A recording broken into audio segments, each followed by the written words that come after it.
they've got a big strategic dilemma coming, of course, over how to deal with the Reform Party.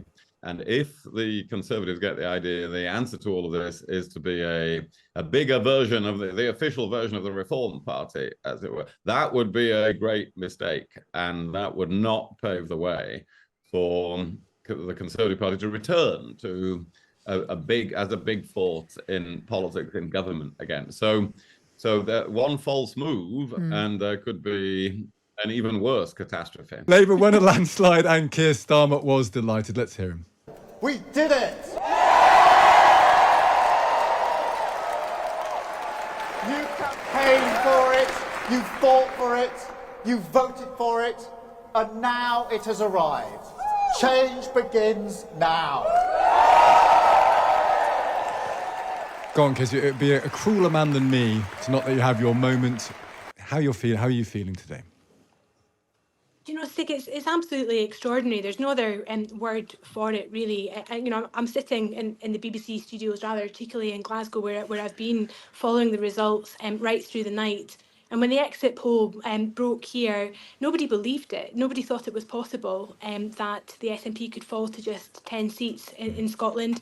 Everybody around here was sure that there must be something wrong with the model, that it wasn't accounting for the constitutional question, for example, in Scotland. And lo and behold, 10 hours later, it's proven absolutely on the money. And what's astonishing about it is Labour have won seats in Scotland from third place. Take a seat like Kilmarnock that declared around 2 a.m. That's a seat that Labour was third in 2019 with just 18% of the vote. It's now won with a stonking majority in the thousands. And that's been replicated from the east to the west coast of Scotland, right along the Central Belt, the M8 corridor. Labour has done extraordinarily well. It came within a few hundred votes of winning Dundee, the sort of yes capital of Scotland. Labour have almost doubled their share of vote in Scotland in this election. It's just a few point percentages off of having achieved that. And actually, Labour have over-contributed, I think, to Keir Starmer's majority, which places Scotland very positively in the next Labour government in terms of its ability to influence and the change that it could bring to Scotland. William Hague, Labour have got 34% of the popular vote, of winning 65% of the seats. Have they got really good at politics at the time when the Tory party have got really rubbish at it? Is that one way of thinking about it? Yes, pretty good. I should start as a Conservative by congratulating them and wishing them well, actually, because the whole country needs a Labour government to do well for the country. And I think those results in Scotland that Kezia is talking about are important for the future of the UK. The Scottish National Party has suffered a very heavy defeat.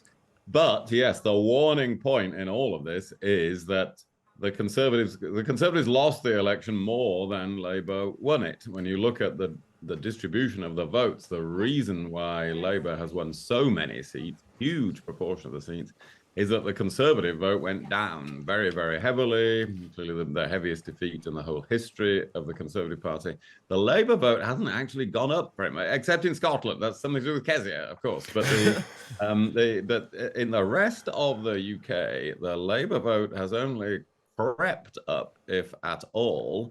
And that is a warning, because it shows there isn't a wave of enthusiasm. I think you just had Andrew Neil saying similar things, so I won't go on about it. But this is not a wave of enthusiasm. Unless they show results in a short time, they can have things this way around in 5 years' time.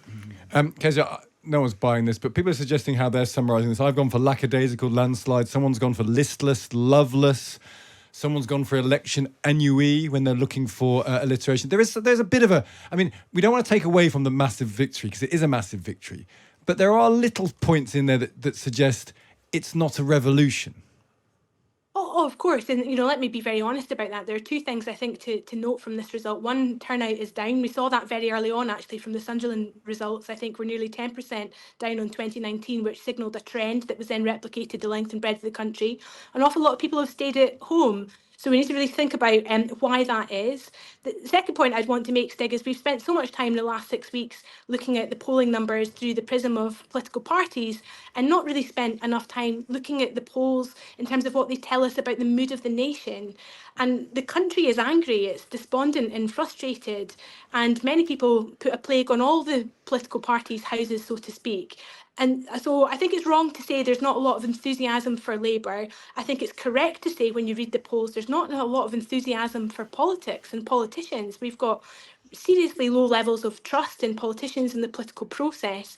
And I think that's what's fed a lot of people staying at home and a lot of people who have gone out, not particularly hopeful that things are going to get any better anytime soon. And actually, I think Keir Starmer's recognised that from the start. I think it's embedded in Labour's manifesto, which wasn't particularly radical. It was very stable. It was very secure. It was designed not to sort of shock and awe. And we've now got a Prime Minister who understands the importance of stability when it comes to the economy and to the country, and he's going to tread very, very carefully. And off the backdrop of that low turnout and that sense of despondency in the country, I think he carries an even greater responsibility now, and you heard this from his speech, to govern in the interests of everyone in the United Kingdom. I think he'll do that. Let's switch. Let's look at the Conservative Party, shall we? It's going to have to rebuild. So 119 seats we're standing at right now. There's still 4 seats left to declare. William, this is obviously a time for some kind of reset, but I wonder how confident are you? I don't know if you heard Suella Braverman and then Charles Walker not happy. Charles Walker not happy with her, saying it was disgraceful, that now is not the time to kind of pick over the bones of the Conservative Party. But do you feel confident that they can go away, have a think about things and come back more united? Well, I think confident would be overstating it. dear. I think it is.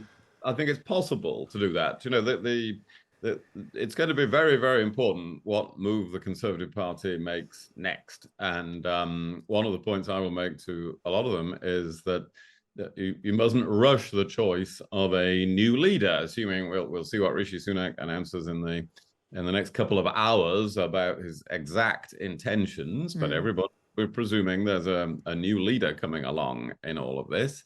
And it's very important not to rush that. You know, I was elected leader of the opposition in a similar, but actually not as bad a situation, which is almost unbelievable, in 1997. I was only 6 weeks after election. I was the leader. I hardly had time. My feet didn't touch the floor. I had very little time to reflect on what leading the party would mean before I started it. And they really need to test out the candidates for that. Because, you know, the answer to your question is, can we be confident they will pull themselves together? Well, they probably will, and there are a lot of very bright and excellent people there. But they've got a big strategic dilemma coming, of course, over how to deal with the Reform Party. And if the Conservatives get the idea, the answer to all of this is to be a bigger version of the official version of the Reform Party, as it were, that would be a great mistake. And that would not pave the way for the Conservative Party to return to a big force in politics, in government again. So that one false move and there could be an even worse catastrophe. Kezia, this might be actually more interesting to ask you your opinion on this, because we spoke to, I think it was Neil O'Brien, we spoke to quite a few Conservatives in short succession, and one thing is he was saying that people talk, when he was out canvassing, people were saying, I can't really vote for the Conservatives because I don't know who they are anymore. Some were saying the Conservatives, and this is all relative, were too much to the left. Some were saying the Conservatives were too much to the right. Do you think that the Conservatives can solve their identity problem? Who knows? But I look back to the Labour's experience of what it did when it had a cataclysmic result in 2019, and I agree with William. The first thing they should do is not overreact and try to avoid a polarisation within their own movement. Now, I've said on this programme before, I think we spent far too much time in this general election campaign talking about immigration, and that's an issue which polarises the modern Conservative Party. Now, all the evidence from all our European neighbours about what you do with the emergence of a far-right party and a single issue like immigration is that you succeed when you take them on, not when you try to ape them. So the worst thing that could happen now to the Conservatives, and I don't have a great interest in them doing particularly well at any time, least of all right now, would be to select somebody like Suella Braverman to lead them, because that will only lead to further demise of the Conservative Party. The evidence from all our other countries that you can point to is that the party needs to move towards the centre ground and take on some of this anti-immigrant right-wing sentiment if it wants to be in a position to govern again. Is it ready to hear that lesson? Is it ready to act on that? I'm not so sure. William, just before we move off this topic, I must ask you about Rishi Sunak. I know it's difficult because he's a friend of yours, and you must be feeling for him. I know a lot of people are. It's a very difficult thing that he's had to do, and the rest of the day is going to be difficult too. But on reflection now, do you think he was unlucky, or, as some people say, he just wasn't quite skilled enough as a politician? He was certainly unlucky. You know, this was to take over the being prime minister after everything that had happened 2 years ago and 12 years into the Conservatives being in office turned out to be an almost impossible task. I'm not sure anybody would have produced a very different situation from where we are now. Having said that, of course, mistakes have been made. And he said so himself, of course, about the election campaign, such as the huge controversy over the D-Day commemoration and so on. But you're right, I'm sad for him because this is one of the most honorable, capable people that I've known in politics. I wish in many ways he'd come to the top at a later stage of his career, but that's, you know, that career was all accelerated, and he was accelerated into a lot of trouble. So yeah, I think he's already said in his speech, I think this morning, that that he takes responsibility for all of this, and he hasn't had long in politics before he became prime minister, so he didn't have all the political experience that he might have wanted. But more than that, a very difficult situation where a very honourable man has absolutely done his best for the country. And have you heard from him at all this morning? Not this morning. I have spoken to him recently, like, you know, yesterday. But no, not this morning. I think he's got quite a bit on his mind and quite a bit to do this morning. Okay.